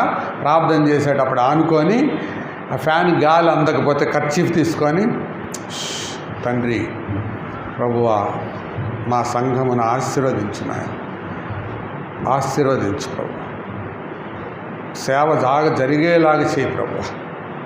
పోరాటం ఇది. పోరాటం అంటే అర్థం చెప్పమంటారా? పోరాటం అంటే 9 అడుగుల తాసుపాముని ఒక గదిలో పెట్టి నీ చేతికి ఒక కర్ర ఇచ్చి, అమ్మా అదన్నా బతకాలి, నువ్వన్నా బతకాలి అని తలుపులేసి బయటికి వెళ్ళిన తర్వాత అది బుస్మంటే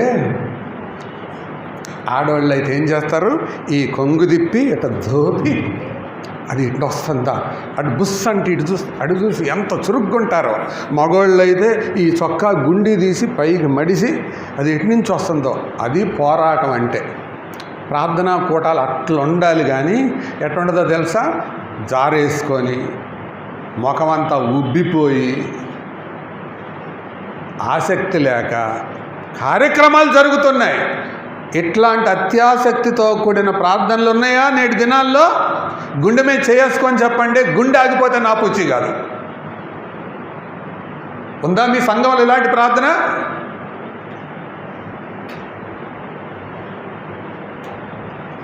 మేము కూడా విశ్వాసులమేనండి, మేము కూడా చర్చికి వెళ్తామండి. అత్యాసక్తితో ప్రార్థిస్తుంది ఆ సంఘం.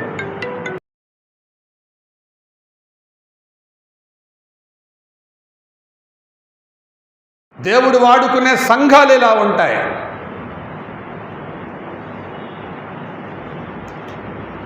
వై రివైవల్ టారీస్, ఉజ్జీవం ఎందుకు ఆలస్యం అవుతుంది అన్న పుస్తకాన్ని లియోనార్డ్ రావెన్హిల్ అనే దైవజనుడు రాశాడు.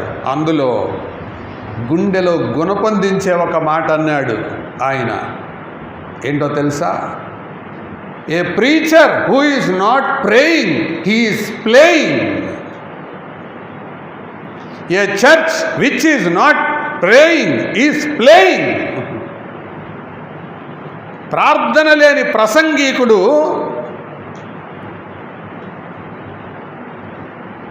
అట్లా ఆటలాడుతున్నాడు. ప్రార్థన లేని సంఘం ఆట బొమ్మల శాలగా ఉందది. మీ సంఘం అలాగే ఉందా? నాకు తెలియదు. మీ దగ్గరికి రావడం ఇదే మొదటిసారి. అలా ఉంటే మార్చుకోండి. అలా ఉంటేనే దేవుడు వాడుకుంటాడు. ప్రార్థించే సంఘం కావాలి దేవునికి. చోద్యం చూసి కార్యక్రమాలను బట్టి ప్రార్థించే సంఘాలు కాదు, ప్రార్థననే కార్యక్రమంగా కలిగిన సంఘం కావాలి. తేడా అర్థమైందా? కార్యక్రమాన్ని బట్టి ప్రార్థించే సంఘం కాదు, కార్యక్రమమే ప్రార్థనగా జరిగే సంఘం కావాలి. నేటి దినాల్లో అలాంటి సంఘాలు అవసరం. ప్రార్థిస్తున్నారా? ప్రార్థించే సంఘంలో నువ్వు ఉన్నావా?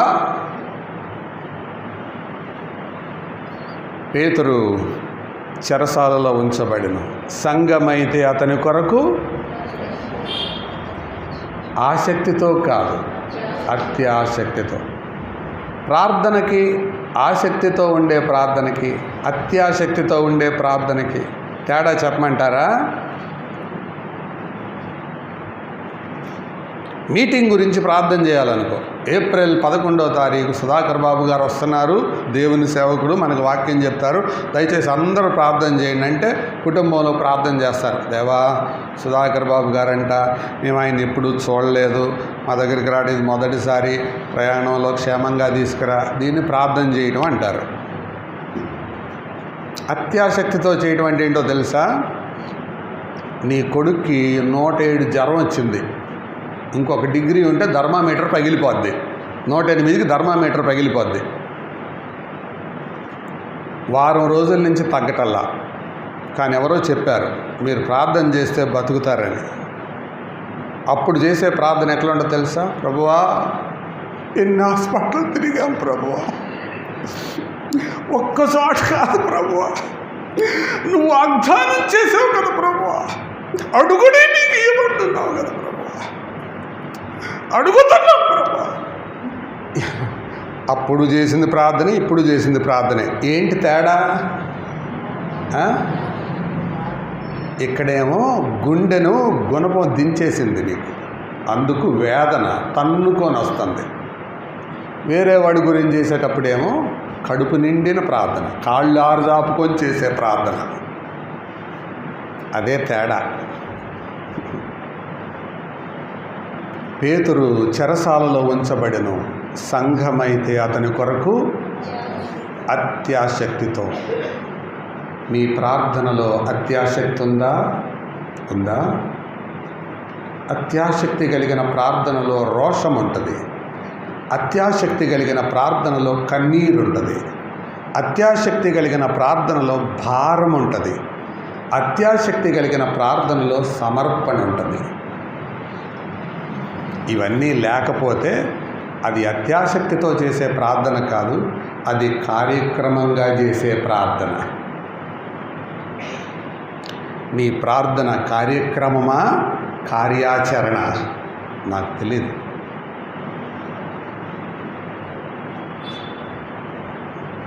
రెండు శక్తులు చెప్పాను. మొదటిది శిష్యుని యొక్క విశ్వాసపు శక్తి, రెండవది సంఘము యొక్క ప్రార్థనా శక్తి. సంఘం యొక్క ప్రార్థనా శక్తి, దాని ఫలితం చివరిలో చెప్తాను. మూడవ శక్తి చెప్తాను, వాక్యం యొక్క వ్యాపక శక్తి. 12వ అధ్యాయం 24వ వచనం. దేవుని వాక్యము ప్రబలమై వ్యాపించుచుండెను. ఏం జరుగుతుంది? దేవుని వాక్యము ప్రబలమై వ్యాపించుచుండెను. వాక్యం ప్రబలమైంది. ప్రబలం అంటే విస్తరించిపోయింది, ఎక్కువైపోయింది, వ్యాపిస్తూ ఉంది. అసలు వాళ్ళు ఏమనుకున్నారు? వాక్యాన్ని ఆపేద్దాం అనుకున్నారు. గుర్తుంచుకోండి, దేవుని వాక్యాన్ని ఆపడం ఎవరి వల్ల కాదు. ఇదివరకు నక్సలైట్లు ఉండేవాళ్ళు, రాడికల్స్. తెలుసా మీకు? మీకు తెలియకపోవటం ఏంటి? వాళ్ళ దగ్గర వాళ్ళు గోడల మీద కొన్ని క్యాప్షన్స్ రాసేవాళ్ళు, కొటేషన్స్. వాళ్ళు ఏమి రాసేవాళ్ళు అంటే, అరచేతిని అడ్డుపెట్టి సూర్యకాంతి నాపలేరు, అరెస్టులను సాగించి జనశక్తిని అడ్డలేరు. అరచేతిని అడ్డుపెట్టి సూర్యకాంతిని ఆపలేరు, అరెస్టులను చేసి జనశక్తిని అడ్డుకోలేరు అని గోడల మీద రాసేవాళ్ళు. నా చిన్నతనంలో నేను చూశాను. వాళ్ళకే అంత పవర్ ఉంటే దేవుని వాక్యానికి ఎంత పవర్ ఉండాలి?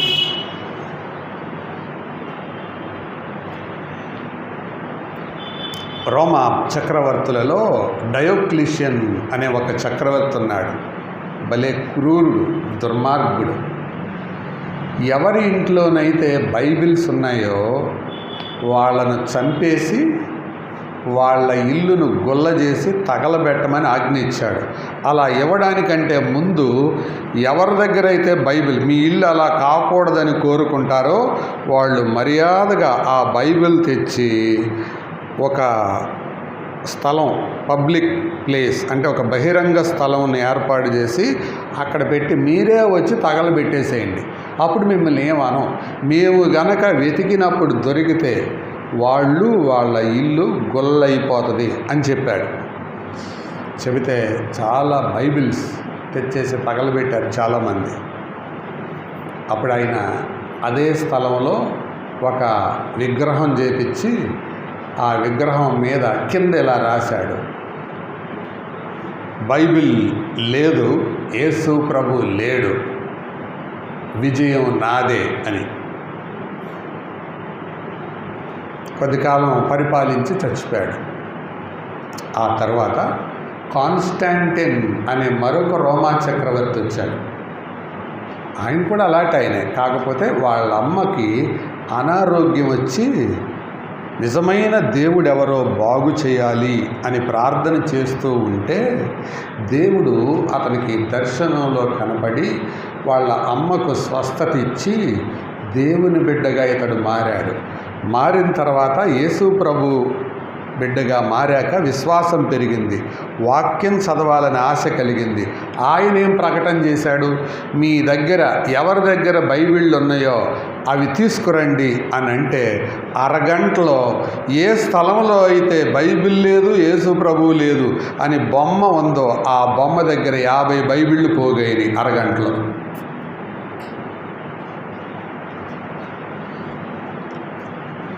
దేవుని వాక్యంతో ఎవరు పెట్టుకుంటారండి?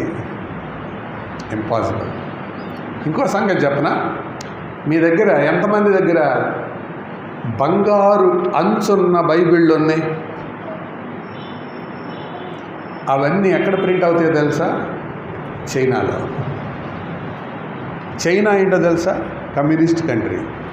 యేసు ప్రభువును బిడ్డలను క్రైస్తవ్యాన్ని రానివ్వని దేశం. కానీ దేవుడు చేసిన సవాల్ ఏంటో తెలుసా? కాస్ట్లీ బైబిల్ కావాలా? అక్కడే దొరుకుతుంది. అంటే ఎక్కడైతే పరిమితులు ఉంటాయో, ఎక్కడైతే రూల్స్ ఉంటాయో దేవుడి కార్యాలు అక్కడే జరుగుతాయి. ఇది చరిత్ర. ఇంకో సంగతి చెప్పనా? మీకు ఎవరికన్నా మగపిల్లోడు పుడితే మర్యాదగా తీసుకొని వెళ్ళి నైలు నదిలో పడేయండి. ఎవరి ఆజ్ఞది? ఫరో ఆజ్ఞ. ఒకవేళ మంత్రసానులు గనక వెళ్ళి కాన్పులో మగపిల్లోడని తెలిస్తే పీక మీదే నొక్కి పీక బిసికి చంపేసేయాలి. అది ఫరో ఆజ్ఞ. ఏ ఇంట్లో అయితే ఆజ్ఞ పుట్టిందో ఆ ఇంట్లోనే పెరిగాడు మోషే. మోషే ఎక్కడ పెరిగాడండి? ఫరో ఇంట్లో. దేవుని కార్యాలు అవి. దేవుడితో పెట్టుకుంటేట, దేవుడి వాక్యంతో పెట్టుకుంటేట అవదు. అందుకే వాక్యము ప్రబలమై ప్రపంచ రాజ్యాలే కూలిపోయాయి. సోవియట్ యూనియన్ అప్పుడు యుఎస్ఎస్ఆర్గా ఉండేది. United states of Soviet Russia అనేవాళ్ళు దాన్ని సోవియట్ యూనియన్ అనేవాళ్ళు. బైబిల్ కనపడితే కేస్, జైలు శిక్ష, మరణశిక్ష విధించేవాళ్ళు. ఆ రాజ్యం ముక్కలైపోయింది. ఇప్పుడు ఆళ్ళల్లో వాళ్ళు కొట్టుకుంటున్నారు. రష్యాకి యుక్రెయిన్కి వారు. వాక్యంతో పెట్టుకొని ఏ దేశం అభివృద్ధి చెందదు. అది దేవుని వాక్యం యొక్క శక్తి. ఎవరు ఆపలేరు దాన్ని. ఎందుకంటే ఈ వాక్యము సజీవమై బలము గలదై, రెండంచులు గల ఎటువంటి ఖడ్గము కంటే వాడిగలదై, ప్రాణాన్ని, ఆత్మను, కీళ్లను, మూలుగులను విభజించునంత మట్టుకు దూరుచు వారి హృదయం యొక్క తలంపులను, ఊహలను శోధించే శక్తి కలిగింది దేవుని వాక్యం. దాన్ని ఎవరు ఆపలేరు. దేవుని యొక్క వాక్యం యొక్క వ్యాపక శక్తి. 3 శక్తులు చెప్పండి. మొదటిది శిష్యుని యొక్క విశ్వాస, కొంచెం పెద్దగా చెప్పండి. శిష్యుని యొక్క విశ్వాసపు శక్తి. 2 సంఘము యొక్క ప్రార్థన శక్తి. 3 వాక్యం యొక్క వ్యాపక శక్తి. సంఘం యొక్క ప్రార్థనా శక్తిని దేవుడు ఎలా వాడుకున్నాడో చెప్పమంటారా? సంఘం ఏం అడిగింది? ప్రభువా పేతుని విడిపించు నాయనా అని. ఇంగ్లాండ్ నుండి ప్రెషియస్ సీడ్ అని ఒక మ్యాగజైన్ వస్తుంది. ఆ మ్యాగజైన్లో జేబీ నికోల్సన్ అనే దైవ సేవకుడు ఈ అపోస్తలుల కార్యం 12వ అధ్యాయం మొదటి వచనం మీద ఒక మంచి కామెంట్ రాశాడు. ఆ కామెంట్ ఏంటంటే, ప్రార్థన లేని సంఘం యాకోబును పోగొట్టుకుంది, ప్రార్థించే సంఘం పేతురును సంపాదించుకుంది. యాకోబు ఎందుకు చచ్చిపోయాడు? అప్పుడు ప్రార్థన లేదు. పేతురు ఎందుకు బయటకు వచ్చాడు? అప్పుడు ప్రార్థన ఉంది. సంఘము ప్రార్థిస్తే దేవుని గొప్ప కార్యాలు జరుగుతాయి. సంఘానికి ఉన్న శక్తి అది, సంఘానికి ఉన్న వాగ్దానం అది. పేతురు, నువ్వు పేతురు, యు ఆర్ పెట్రాస్, నువ్వు రాయివి, నేను బండని, ఈ బండ మీద నా సంఘం కడతాను. పాతాళలోక ద్వారములు కూడా దాని ఎదుట నిలవలేవు, ఎవ్వడు అడ్డం రాడు. సంఘాన్ని సమస్యల్లోకి నెట్టవచ్చు, సంఘానికి ప్రమాదాలు సృష్టించవచ్చు, సంఘాన్ని ఎవ్వరూ అంతం చేయలేరు. ఎందుకు? సంఘానికి పునాది మనిషి కాదు, సార్వభౌముడు. సంఘము ప్రార్థిస్తే, అందుకే అన్నాడు, మీలో ఇద్దరు ఏకీభవిస్తే. ప్రార్థనలో ఉండాల్సిందేంటి? ఇద్దరు ఏకీభవించాలి. కానీ సమస్య ఏంటంటే ఏకీభవించరు ప్రార్థనలో. ఒకళ్ళు ప్రార్థన చేస్తుంటే నిద్రపోయే వాళ్ళు ఒకళ్ళు. ఒక స్త్రీల మీటింగ్లో ప్రార్థన జరుగుతుంటే ఒక ఆవిడ ప్రార్థన చేస్తుంది. అప్పుడు దాకా ప్రశాంతంగా ఉన్నారు. ఒక్కసారి ఒక ఆవిడ పెద్దగా అవును ప్రభు, అవును ప్రభు. ఏంట్రా బాబు ఆవిడ అంత పెద్దగా అవును ప్రభు అంటుందని చూస్తే ఒక ఆవిడ ప్రార్థనకి యువతల ఆవిడ అవును అని చెబుతుంది. ఏంటంటే ఒక ఆవిడ చెప్తుంది ప్రార్థనలో, ప్రభువా నేను దుష్టురాలిని ప్రభువా అంటే అవతల ఆవిడ అవును ప్రభువా, అది అలాంటిదే ప్రభువా. ప్రభువా నేను దుర్మార్గురాలిని ప్రభు, అవును ప్రభు, అది అలాంటిదే ప్రభువా అంటుంది. ఎవర్రా ఇంత బాగా ప్రాంప్ట్ చేసుకుంటున్నారని అడిగితే అత్తా కోడళ్ళంట. ప్రార్థనకు వచ్చి ఇద్దరు వచ్చారు ప్రార్థనకే, ఏముండదు, ఏకీభావన ఉండదు. ఇలాంటి వాటి దగ్గర మాత్రం భలే ఉంటుంది, అవును ప్రభు, అది అలాంటిదే ప్రభు. ఇంకో చోట ఒక మీటింగ్లో ప్రార్థనలో అసలు ఎన్ని సీన్లు ఉంటాయి అనుకుంటారు. ప్రార్థనలో నేను అన్నీ చూసి చెప్తున్నా. ఒక సంఘంలో ప్రార్థన కూడిక జరుగుతుంటే సంఘంలో విశ్వాసి ఒక ఆయన ప్రార్థన చేస్తున్నాడు. ఏమని ప్రార్థన చేస్తున్నాడు? ప్రభువా మా సంఘములో పెద్దలు ఉన్నారు కానీ మాదిరి లేదు ప్రభువా, వాళ్ళు సంఘానికి మాదిరిగా ఉండేలాగా చేయి ప్రభువా, వాళ్ళు మాదిరిగా లేకుండా సేవ చేస్తున్నారు ప్రభువా, ఆ సంఘ పెద్దలు మాదిరిగా ఉండేలాగా చేయి ప్రభువా అని ప్రార్థన చేస్తుంటే ఆయన ప్రార్థన అయిపోయిన తర్వాత ఆ సంఘ పెద్ద పాట ఎత్తాడు. ఏంటి ఆ పాట తెలుసా? నేరములెన్నో నాపై మోపెను ఆపవాది. ప్రార్థనలోనే తనుకుంటున్నారు. ప్రార్థన కూటం అది. ఒకడు ఏం ప్రార్థన చేస్తున్నాడు? ప్రభువా మా పెద్దలకి మాదిరి లేదు ప్రభు అంటున్నాడు. ఆ ప్రార్థన అయ్యాక ఏంది అనొచ్చు కదా, నిజమే ప్రభు అని మాదిరి లేను అని అనొచ్చు కదా. అంటలా ఈయనేం చేస్తున్నాడు ప్రార్థనలో? నా మీద ఆ నేరాలు మోపేవాడు ఎవడాడు? అపవాది. ఇంకేం జరుగుతాయండి ఇలాంటి ప్రార్థనా కూడికల్లో? కార్యాలు ఏం జరుగుతాయి? కార్యక్రమాలు జరుగుతాయి అంతే. తిక్కలోడి తిరణాలకు వచ్చినట్టే ఉంటుంది.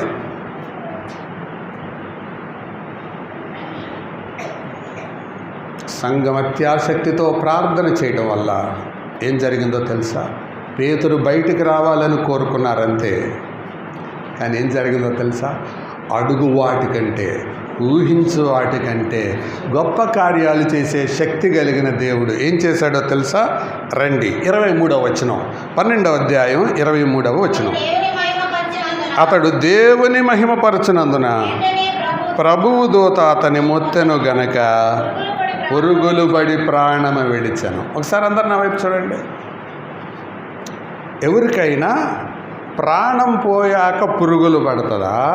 పురుగులు పడ్డాక ప్రాణం పోద్దా? ఏమండి? కానీ ఇక్కడేం జరిగింది? ముందు పురుగులు పడ్డాయి, తర్వాత ప్రాణం పోయింది. That is the power of prayer. సంఘము దానికోసం ప్రార్థన చేయలా, ప్రతీకార ప్రార్థన చేయాలి. వాళ్ళు చేసింది ఒక్కటే, ప్రభువా పేతురన్న రావాలి ప్రభువా, ఏకీభవించి భారంతో చేశారు. కానీ దేవుడు గొప్ప కార్యం జరిగించాడు. అది అసాధ్యం, జరగదు అసలు. చంపాలి అనుకున్నవాడు చచ్చాడు, బయటికి రాడు అనుకున్నవాడు వచ్చాడు. సంఘానికి దేవుడు అంత శక్తి ఇచ్చాడు. వాడుతున్నారా? నేటి సంఘం ఎలాగైందంటే అన్నీ ఉన్న అల్లున్నోట్లో శని అంట. ఏంటిది? అన్నీ ఉన్నాయి, అల్లున్నోట్లో శని అంటే తెలుసా ఎలా పుట్టిందో? పెళ్ళైన కొత్త అల్లుడు అత్తగారింటికి వెళ్ళాడంట. అత్తగారింటికి వెళ్తే అత్తగారు గారెలు చేసి పెట్టారు, మంచి గారెలు, చట్నీ చేసి పెడితే తింటలా, వద్దు మజ్జిగ ఇవ్వండి అంటున్నాడంట. అరే పెళ్ళై కొత్త అల్లుడు వచ్చి గారెలు చేసి మజ్జిగ ఇవ్వండి అడుగుతున్నాడు. సరే గారెలు నచ్చలేదని అరిసెలు చేసిందంట. అనంతపురం ప్రాంతంలో అరిసెలను అత్తరసాలు అంటారు, తెలుసా మీకు? అత్తరసాలు, మీరు అత్తబెట్టే రసాలని కావచ్చు, అత్తరసాలు అంటారు వాటిని. ఆ అరిసెలు పెడితే కూడా తింటలా, వద్దు అంటున్నాడు. సరే సున్నుండలు పెట్టింది, అవి కూడా తింటలా. ఆ అత్తకి పాపం కంగారు అయిపోయి, అమ్మా ఏంటి అల్లుడి గారు ఎట్లున్నాడు, మీ ఆయన గారిని ఒకసారి అడుగమ్మా, ఏంటి అసలు సంగతి నచ్చలేదా, మన ఇల్లు నచ్చలేదా, నువ్వు నచ్చలేదా, నేను పెట్టే వంటలు నచ్చలేదా అని అడుగాను. ఇక ఈవిడ తట్టుకోలేకెళ్ళి, ఏమండి మా అమ్మ చాలా ఫీల్ అయిపోతుంది, మీకు ఇష్టమని గారెలు చేసింది మీరు తినలేదు, అరిసెలు చేసింది తినలేదు, ఇప్పుడేంటి సున్నుండలు చేసింది తినలేదంటే, హే అదేం కాదు నా నోట్లో పుండ్లు ఉన్నాయి అన్నాడు. అప్పుడు పుట్టిందన్నమాట సామెత. ఏ సామెత? అన్నీ ఉన్నా అల్లుడి నోట్లో శని ఉంది, ఇంకేమిటంటాడు. అలాగే దేవుడు ప్రార్థనా శక్తి మన దగ్గర పెట్టాడు, మనమేమో లోపల శని పెట్టుకొని ఏమి పని చేయట్లా. అందుకే ఈరోజు ఆ పాట నేర్పింది మీకు. నేనే మీ దేవుణ్ణి, మీరే నాకు సాక్షి. మీరు కాకపోతే ఇంకెవరున్నారు నాకు? చెప్పండి, ఉంటే చెప్పండి. మీరేగా నా సాక్షులు అన్నాడా? మీరు కూడా నా సాక్షులు అన్నాడా? ఏం పాడాం మనం? మీరు కూడా అంటలేదు ఆయన, మీరేగా నా సాక్షులు. మీరు కాకపోతే ఇంకెవరుంటారు నా కోసం? విశ్వాసంతో నిలబడండి, ప్రార్థనతో నిలబడండి, వాక్యం పట్టుకొని నిలబడండి. మీకు అడ్డం ఎవరు రారు, వస్తే నేను చూసుకుంటాను. ఇది దేవుని వాగ్దానం. ఉందా?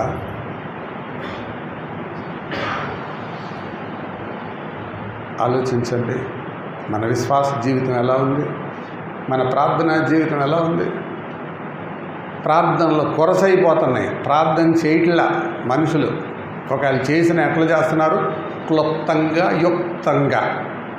ఎట్లా క్లుప్తంగా యుక్తంగా. ఒక ఆయన భోజనం దగ్గర ప్రార్థన చేస్తున్నాడు, దేవా నీకు స్తోత్రం నాకు ఆత్రం అని మొదలుపెట్టేశాడు. ఇంకొక ఆయన అది కూడా పెద్దది అనుకున్నాడేమో, దేవా బొవ్వా ఆమెన్ అన్నాడంట. ప్రార్థనలు అలాగ అయిపోయినాయి.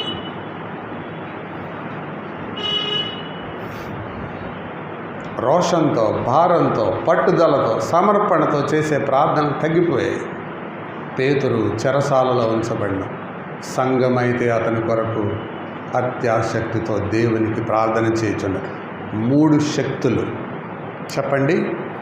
శిష్యుని యొక్క విశ్వాసపు శక్తి, సంఘము యొక్క ప్రార్థన శక్తి, వాక్యము యొక్క వ్యాపక శక్తి. ఇది దేవుడు వాడుకున్నాడు. చెప్పండి, ఎవరు గెలిచారు, ఎవరు ఓడిపోయారు?